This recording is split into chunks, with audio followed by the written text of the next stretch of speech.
Part 2 वर्णमाला alphabet. नमन, तितली शब्द से एक वाक्य बताओ। तितली रंग बिरंगी होती है। बच्चों, आपने अध्यापिका और नमन के बीच की बातचीत पढ़ी। अध्यापिका ने नमन से प्रश्न किया और नमन ने भी एक वाक्य बोलकर उत्तर दिया। ये सभी वाक्य तरह तरह के शब्दों से बनते हैं और शब्द बनते हैं अलग अलग ध्वनियों से। इन्हीं ध्वनियों को लिखकर दिखाने के लिए जो चिन्ह बनाए जाते हैं उन्हें वर्ण कहते हैं। हिंदी के सारे वर्ण आप वर्णमाला में देख सकते हैं। ध्वनियों के भेद। मुख से बोली जाने वाली ध्वनियों के दो भेद होते हैं, स्वर और व्यंजन। स्वर। जो ध्वनियां बहुत सरलता से स्वतंत्र रूप से बोली जाती हैं, वे स्वर कहलाती हैं। इनको बोलते समय मुंह से हवा बिना किसी रुकावट के निकलती है। ये संख्या में 11 हैं। अ, आ, इ, ई, उ, ऊ, री, ए, ऐ, ओ, औ।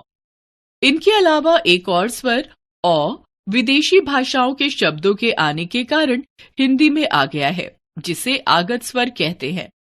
व्यंजन। जिन ध्वनियों को बोलते समय स्वरों की सहायता लेनी पड़ती है और मुंह से बाहर निकलने वाली हवा के रास्ते में रुकावट होती है, उन्हें व्यंजन कहते हैं।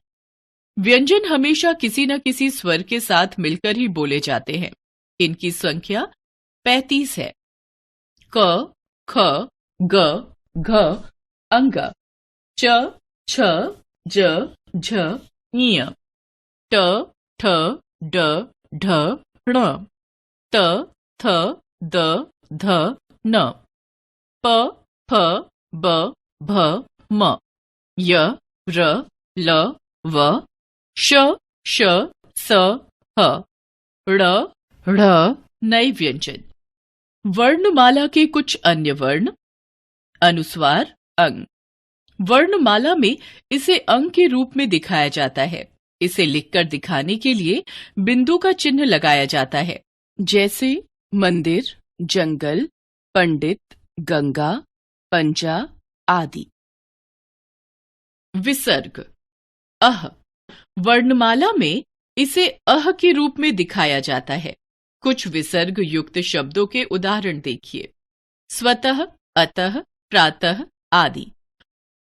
अनुनासिक अंग। वर्णमाला में इसे अंग के रूप में दिखाया जाता है।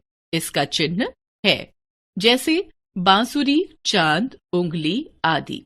ड़, अढ़। इनका उच्चारण ड, ढ से अलग होता है, जैसे घड़ा, घड़ी, चढ़, पढ़, सीढ़ी। ड़, अढ़ शब्द के शुरू में नहीं आते, लेकिन ड, ढ शब्द के शुरू में भी आते हैं, जैसे डमरू, ढोल, ढक्कन आदि। श, त्र, ज्ञ, श्र। ये संयुक्त व्यंजन हैं। ये दो ध्वनियों के एक साथ मिलाकर बोले जाने से बनते हैं। क जमा श बराबर क्ष, त जमा र बराबर त्र, ज जमा इय बराबर ज्ञ, श जमा र बराबर श्र। क्षत्रिय, त्रिभुज, ज्ञानी, आश्रम। एक बार फिर से। मुंह से बोली गई ध्वनियों के लिए बनाए गए लिखित चिन्हों को वर्ण कहते हैं।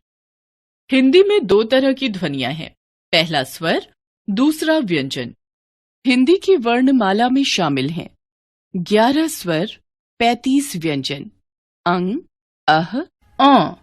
आगत स्वर औ, ड़, अढ़। संयुक्त व्यंजन क्ष, त्र, ज्ञ, श्र।